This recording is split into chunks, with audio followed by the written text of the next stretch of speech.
예, 오늘 마태복음 5장에 있는 이 이야기는 우리가 잘 아는 이야기가 되겠습니다. 그래서 세상의 빛이 되라, 이런 제목으로 우리가 함께 은혜 나누도록 하겠습니다.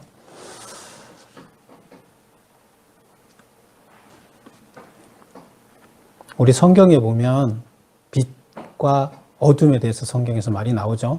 빛과 어둠. 그래서 우리는 그 빛이, 성경에서 말하는 빛이 무엇인가 하면 궁극적으로 빛은 하나님을 가리킵니다. 빛. 그래서 하나님은 형상으로 우리한테 존재하시는 분이 아니시죠. 그래서 빛이 우리한테 나타나는 것은 빛으로 나타나십니다. 그래서 하나님은 빛 하면 하나님, 그리고 진리, 선, 그 다음에 정의와 평등, 이런 것들을 나타냅니다. 그래서 빛은 곧 하나님 나라를 이렇게 의미한다고 보면 돼요. 그리고 반대로 어둠은 마귀, 악의 세력, 그 다음에 진리가, 질서가 정연한 게 진리라 그러면 반대말은 혼돈입니다. 혼돈. 그리고 선의 반대말은 악. 그다음 평등의 반대말, 정의와 평등의 반대말, 불의와 불평등, 이렇게 되겠죠. 그래서 이 세상은, 이 어둠의 세상은 이 땅을 얘기합니다. 하나님 나라가 아닌 땅, 곧 공중권세자들이 이 권력을 잡은 자. 성경에서 공중권세를 잡은 자들이 누구예요? 마귀들이죠. 그래서 이 땅은 공중권세자들이, 공중권세를 잡은 자들이 다스리는 지역입니다. 그럼 이 땅은 빛이에요, 어둠이에요? 이 땅 자체는 어둠이에요. 하나님께서 태초에 천지를 창조하시기 전에는 뭐였어요? 어둠과 혼돈이 가득했다, 그렇게 돼 있었죠. 근데 하나님이 안 계셨기 때문에. 그래서 하나님이 계시면 어떻게 돼요? 혼돈이, 질서가 잡히고 다시 거기에 빛이 오게 되는 거죠. 그래서 성경에서 말하는 빛과 어둠은 이렇게 우리가 구분할 수 있어요. 그래서 다시 말하면 빛은 하나님 나라를 말하는 거고, 어둠은 악의 세력, 곧 이 땅을 얘기하게 됩니다. 우리가 살고 있는 이 땅은 어둠의 땅입니다. 하나님은 그러면 우리가 그렇게 생각해 봐야 되죠. 하나님은 그럼 왜 어둠을 만들었을까? 어둠 안 만들었으면 좋을 텐데 어둠을 왜 만들었을까? 우리 이렇게 생각을 하는데요. 빛과 어둠은 만들어진 것이 아닙니다. 빛은 하나님이 존재하는 그 자체가 빛이죠. 하나님 만든 게 아니에요. 스스로 존재하시는 하나님께서 존재함으로 인해서 빛이 존재하는 거예요. 하나님이 안 계시면 어떻게 돼요? 거기 자체가 어둠이에요. 그래서 어둠을 만든 게 아니에요. 하나님의 부존재가 존재하지 않는 것이 곧 어둠이에요. 그럼 이 땅에는 원래 하나님께서 지금 다스리고 있지 않는 악의 세력이 다스리는 지역이에요. 그러다 보니까 여기에 어둠이에요.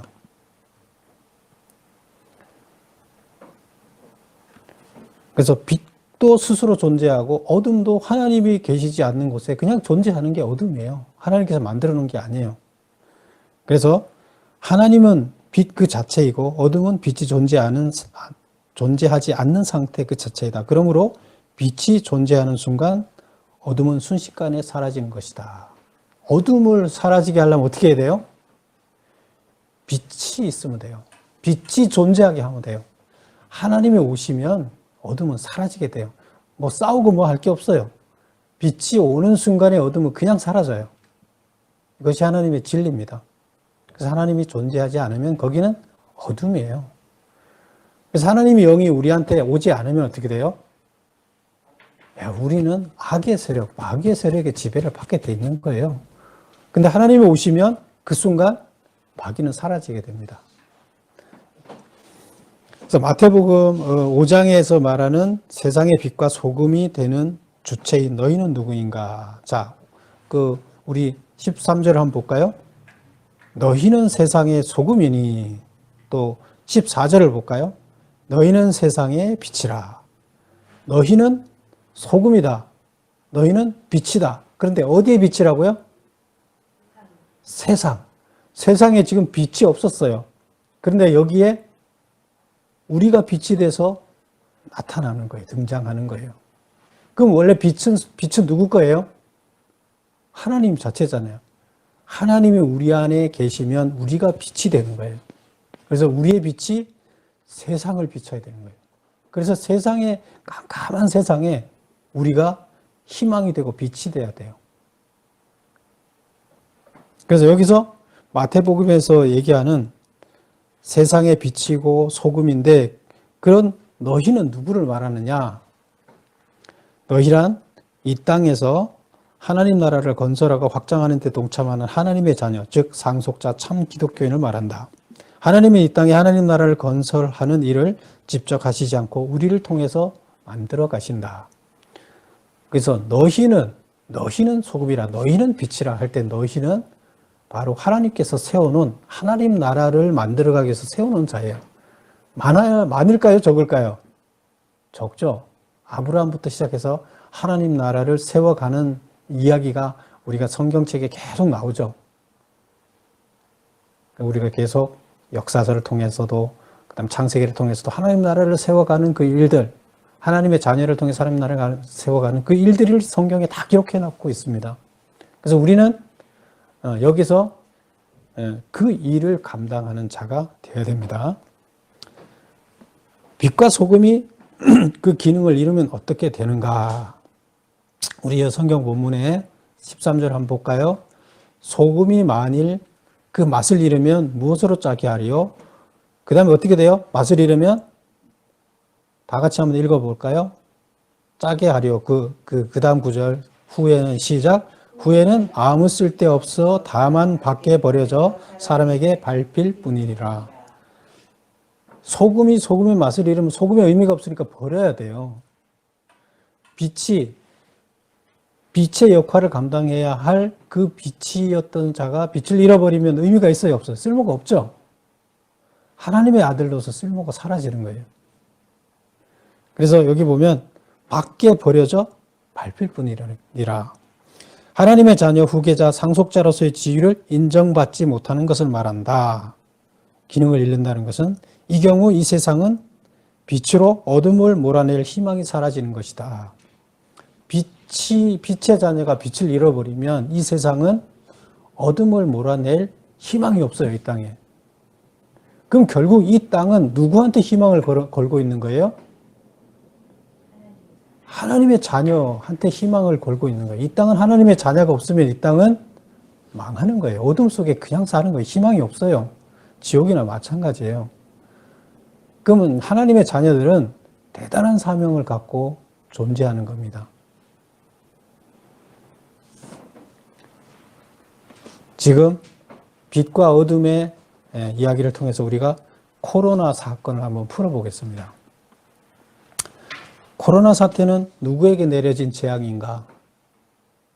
지금 코로나 사태가 전 세계를 강타했죠. 근데 이게 누구한테 내려진 거예요? 물론 이 땅, 모든 땅, 인류의 모든 땅에 내려졌어요. 그런데 이 땅을 어둠에서부터 빛으로 이끌어 가야 할 사람, 하나님 나라로 바꿔가야 할 사람이 누구예요? 하나님의 자녀들이죠. 그럼 1차적으로 이 땅에 내려지는 재앙들은 빛이, 소금이 그 맛을 잃어서 버려진 상태예요. 소금이 그 맛을 잃으면 버려져요. 그러면 지금 그것을 회복하려면 어떻게 해야 됩니까? 코로나 사태는 빛을 잃은 하나님의 자녀들이 밖에 버려져 밟히고 있는 상태입니다. 그래서 세계에서 가장 타격을 받는 미국과 영국을 보면 어떤 거예요? 기독교 국가를 대표하는 나라였어요. 그렇죠? 먼저 영국에서 기독교 국가가 크게 왕성하게 일어났죠. 그리고 그 다음에 미국으로 갔죠. 근데 지금은 대표하는 것처럼 보여지나 빛이 사라진 곳이에요. 그래서 빛이 잃어진 곳에 뭐가 왔어요? 빛을 잃은 자녀한테 재앙이 닥친 거예요. 우리나라를 보세요. 우리나라에서 가장 타격을 받은 곳은 신천지고 정광훈 목사가 이끄는 개신교 집단 샘플로 먼저 그렇게 보여줬죠. 기독교인이 왕성하게 늘어나는 것처럼 보여지나 빛이 사라지는 곳이에요. 우리나라에서 막 신천지가 가장 지금 급속도로 번창하고 있잖아요. 근데 거기에는 하나님의 빛이 없는 곳이에요. 결국 맛을 잃은 소금이 된 거예요. 밖에 버려져서 밟히게 되는 겁니다. 우리는 얼핏 보면 잘 모르지만 전체적인 윤곽의 그림을 보게 되면 결국 하나님의 자녀들에 대한 질타예요. 재앙이 세상 믿지 않는 사람들에 대한 질타가 아니에요. 잘못 믿는 사람들에 대한 질타예요. 그러면 이 코로나를 종식하려면 어떻게 해야 돼요? 잘못 믿는 신앙, 잘못된 신앙들이 회복돼서 이 땅의 책임자를 먼저 징계하는 거잖아요.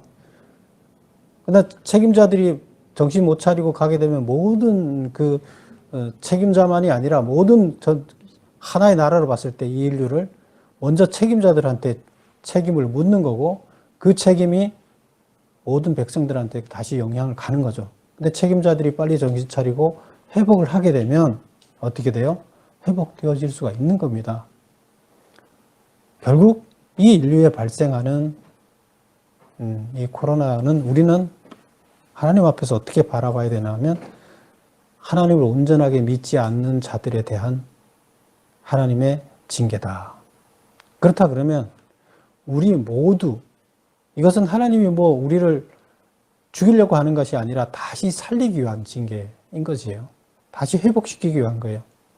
어떻게 회복시키기 위한 거예요? 온전하게 잘못 가는 길을 다시 회복시켜서 어린아이가 잘못했을 때 징계를 해서 정신 차리고 똑바로 가게끔 하는 그런 것입니다. 그렇다 그러면 우리는 어떻게 해결해야 되느냐? 이 땅의 빛을 회복해야 어둠이 물러간다. 이 땅의 빛을 회복하는 유일한 길은 하나님의 자녀들이 빛과 소금의 기능을 회복하는 것이다. 그래서 자녀는 말씀으로 회복해야 한다. 하나님의 자녀들은 먼저 뭘로 회복되어야 된다고요? 우리가 말씀으로 회복되어야 돼요. 말씀이 회복되지 않으면 말씀은 곧 하나님이에요. 빛이에요. 하나님이 우리 안에 들어오셔야 돼요. 이게 뭐예요? 말씀이에요. 말씀으로 회복돼야 돼요. 성경에서 지금 다 기록해 줬잖아요. 그래서 정말로 그 말씀을 깨닫고 빛을 내 안에 받아들이고 작정하는 사람 안에는 하나님께서 임하십니다. 기뻐 임하십니다. 근데 우리가 욕심으로 다른 목적으로 성경을 읽으면서 뭔가 이익을 찾으려고 하는 자에게 그 진리는 깨달아지지 않습니다. 말씀으로 회복돼야 됩니다. 그리고 이웃은 우리가 뭘로 회복해야 되느냐? 성경으로 회복해야 돼요. 이웃들은 지금 여기 자녀라는 것은 하나님을 믿는 사람들을 말하는 거고 이웃은 하나님을 믿지 않는 자들을 얘기해요. 하나님을 믿지 않는 자들은 아직 어둠 속에 있죠. 그런데 더 큰 재앙, 하나님을 믿는 자녀들이 제대로 믿지 못해서 그들에게 더 큰 재앙이 내려질 수가 있습니다. 근데 그들을 우리가 어떻게 돌봐야 합니까? 말씀으로 우리가 회복되어져야 되고 말씀으로 회복돼서 빛이 우리 안에 있는 자들은 그 빛으로 우리 뭘 해야 돼요? 이웃에 비춰줘야 돼요. 그래서 이웃을 섬겨줘야 돼요.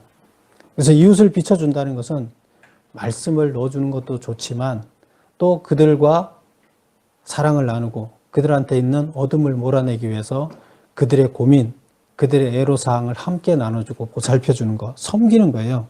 그래서 우리는 따뜻한 섬김으로 그들에게 빛을 비춰줘야 돼요. 오늘 본문을 한번 볼까요? 15절을 볼까요? 사람이 14절 너희는 세상의 빛이라 산 위에 있는 동네가 숨겨지지 못할 것이요. 산 위에 있으면 불빛이 있잖아요. 그러면 깜깜한데 밤에 어두운데 불을 켜면 다 빛이 나타나죠. 빛이 있는 자들이 산 위에 있으면 빛이 드러난다는 거고요. 15절 사람이 등불을 켜서 말 아래 두지 아니하고 등경 위에 두나니 그러므로 집안 모든 사람에게 빛이 되니라. 우리가 빛을 비치기 왜 등을 켜요? 밝히기 위해서 켜는 거잖아요. 결국 밝히기 위해서 켜는 건데 어둠을 몰아내기 위해서 켜는 거예요. 그러면 잘 보이는 데다 둬서 어둠을 밀어내야 돼요. 그게 뭐예요? 섬기는 거예요. 그들한테 가득 차 있는 어둠을 우리가 밀어내줘야 돼요. 그걸 누가 해줘야 된다? 자녀들이 이웃을 섬김으로써 밀어내줘야 돼요. 그래서 그들한테 빛이 회복되게 해줘야 된다. 그 다음에 자연은, 파괴된 자연은 뭐예요? 하나님께서 창조해 놓은 그것도 원래 어둠에서 다시 빛으로 인해서 회복시켜야 돼요. 그래서 믿는 자들은 말씀으로 회복되고 믿지 않는 자들이 여러 가지 질병이나 고통이나 여러 가지 어려움에 처해서 그늘에 처했을 때 우리는 섬김으로 밀어내주고, 파괴된 하나님이 아름답게 만들어 놓은 창조물은 다시 우리가 회복시키는 작업을 해야 돼요. 이것은 누구 한두 사람의 노력으로 되는 게 아니에요. 다 같이 해야 되는데 믿는 자들이 지도자예요. 이 방향을 이끌어 나가야 됩니다. 이럴 때만 코로나 사태는 종식할 수가 있습니다.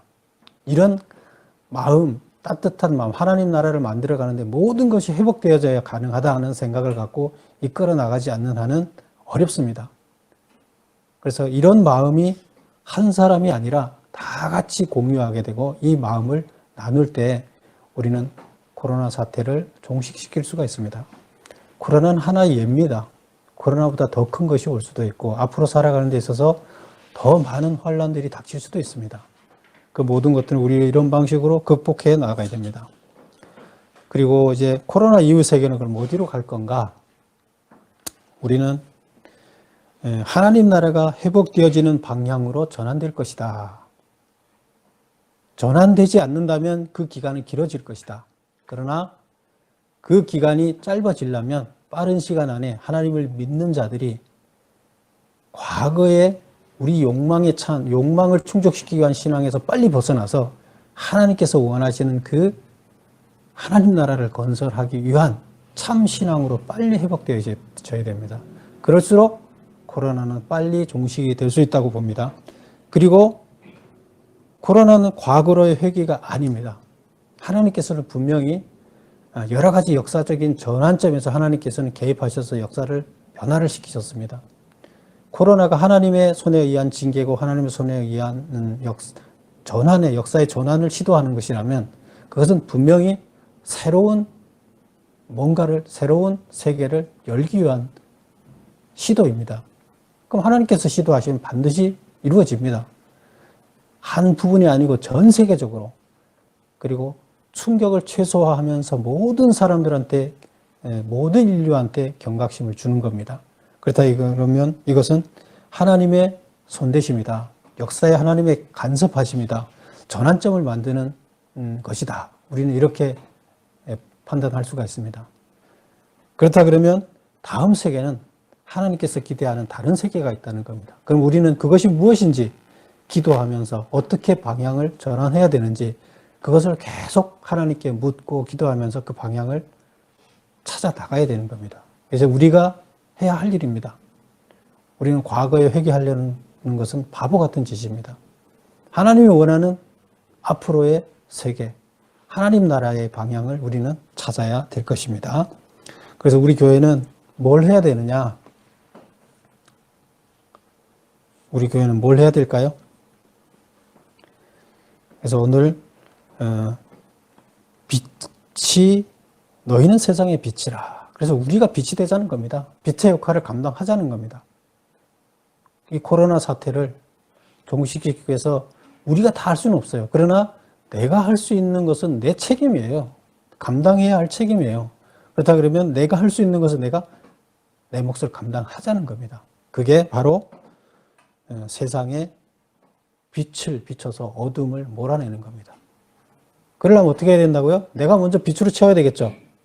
그 다음에 그 빛을 이웃에게 비춰야 됩니다.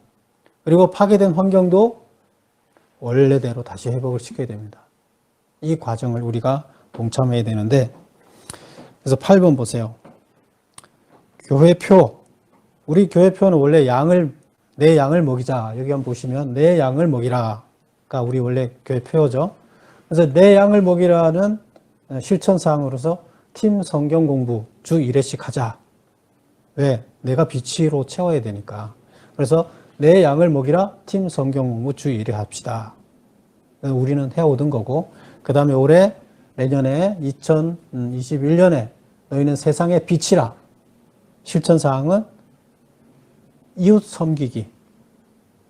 어둠으로 차 있는 이웃에게 내 빛을 나눠주는데 그 빛은 뭐 많이 있죠. 그런데 월 1회씩은 내가 무엇을 할 것인지 찾아서 그 사람한테 도움을 주는, 이웃에게 도움을 주는, 믿지 않는 사람들한테 도움을 주는 일을 하자는 겁니다.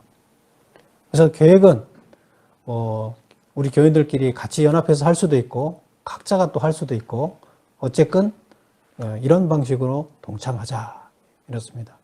그래서 뭐 어떤 사람들은 보면 믿지 않는 사람들도 보면 그런 일을 하더라고요. 의미 있는 일을 합시다. 그래서 한 달에 한 번씩 교도소를 찾아가서 그 부모나 부모 다가 교도소가 있는 분들도 있고 뭐 부모 중에 한 분이 교도소가 있는 분도 있는데 그 자녀인 경우에 그 자녀가 교도소에 가 있으면 누가 돌볼 사람이 없잖아요. 그래서 그런 사람을 한 달에 한 번씩 가서 1시간씩 놀아준다든가 1시간씩 필요한 것을 선물 주고 같이 그들의 마음을 따뜻하게 해주는 거라든가 그리고 그 사람과 뭐 한 달에 한 번씩 만나서 1년 내내 그렇게 교감을 나눈다 그러면 그 어린 자녀들이 크게 그 마음속에 있는 어둠이 밀려나지 않을까.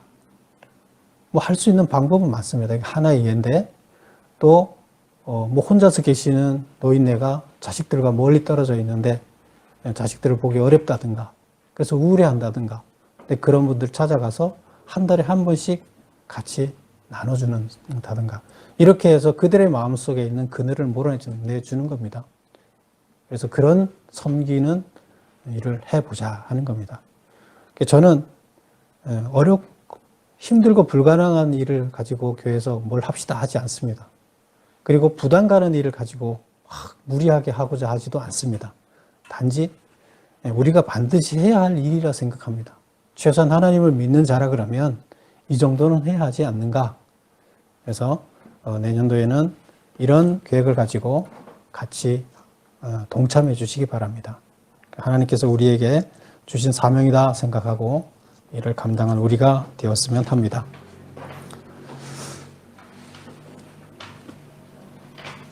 기도하겠습니다.